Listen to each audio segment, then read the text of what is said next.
Le monde de l'agriculture a les yeux tournés vers le marché au port de Plérin en Bretagne où les cotations sur les prix devaient enfin reprendre ce matin. Mais pour les producteurs de porc comme pour les producteurs de bœuf et de lait, la situation reste très tendue au lendemain de la réunion qui s'est tenue hier à Paris. En Basse-Normandie, les agriculteurs restent mobilisés. Le point avec Florent Turpin, Jean-Baptiste Patier et Joël Amar.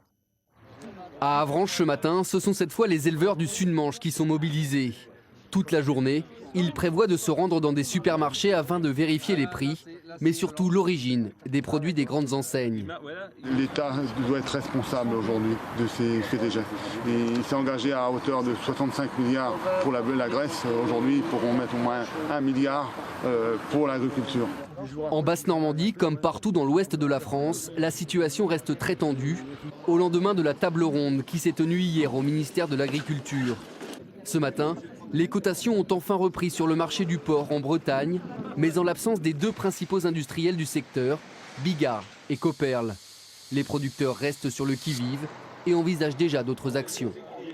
On peut déjà vous dire que le 3 septembre, tout l'ouest français et l'est monteront à Paris en tracteur pour non pas bloquer Paris, c'est pas le sujet. Le sujet c'est montrer notre détermination, montrer effectivement que nous sommes au bout du rouleau et qu'aujourd'hui, il faut que le Parlement, il faut que l'exécutif entende ce cri de désespoir des campagnes.